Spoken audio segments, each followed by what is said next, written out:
Lo tau gak sih makanan terjorok di dunia yang bahkan masih dimakan sampai saat ini, Son? Waduh, ini makanan pinggiran termasuk gak nih? Enggak, ini bukan ngomongin makanan jorok karena sumbernya Penyajiannya. jorok atau penyajiannya jorok, bukan. Tapi karena bahannya agak aneh lah. Oke. Dan yang terakhir, itu makanan asal Indonesia guys yang bakal gue bahas. Yang pertama nih Son, ada yang namanya escamoles yang berasal dari Meksiko. Jadi orang-orang menjuluki makanan ini tuh sebagai caviar of the desert. Kenapa bisa begitu? Karena kalau caviar itu terbuat dari telur ikan sturgeon, tapi kalau escamoles itu berasal dari telur larva semut, Son. Oke. Kecil-kecil ya kan. Jadi lu benar-benar makan bayi semut yang belum lahir gitu, Son, masih di dalam telurnya. Katanya sih rasanya kayak kacang, jadi nati dan creamy gitu. Kan Skippy aja kalau mau ngerasain nati sama creamy ya, Son ya. Tapi tetap aja kan, pas lu makan pasti lu mikir, tapi bang ini kan telur semut.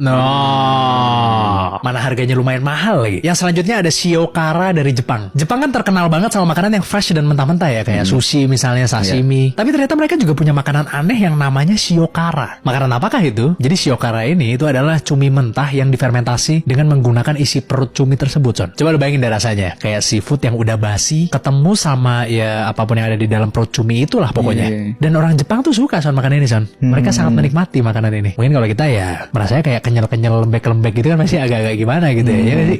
Nah yang terakhir dari Indonesia nih Son. Mungkin kalau yang satu ini itu bisa dibilang lebih ke aneh ya daripada jorok. Makanan Indonesia ini bernama ampo. Ampo ini itu berasal dari Tuban, Provinsi Jawa Timur. Nah yang bikin uniknya makanan ini itu kan bentuknya kan kayak ciki gitu ya Son. Tapi dibikinnya bukan dari singkong, melainkan dari tanah liat. Tapi tentunya ya ampo ini dibikin dari tanah liat yang bersih ya. Karena sebelum diolah, tanahnya itu diayak dulu Son, biar nggak ada batu atau sampah-sampah lainnya.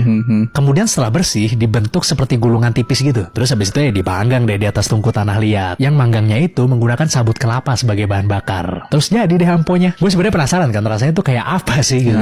Jadi gue sempat lihat komen-komen di e-commerce lah gitu. Banyak jual. Banyak yang jual dan gue pengen tahu gitu para pembelinya tuh review makanan itu tuh seperti apa gitu. Beberapa orang menganggap makanan itu tuh sedap dan enak buat dicemilin. Beberapa juga pakai ampo ini untuk dimasak bersama daun pepaya untuk menghilangkan rasa pahit dari daun tersebut. Tapi beberapa juga kecewa Son, karena mereka bilang rasanya nggak enak kayak tanah katanya Son. Loh ya kan memang tanah dong. Kalian baca dulu dong deskripsinya dong. Nah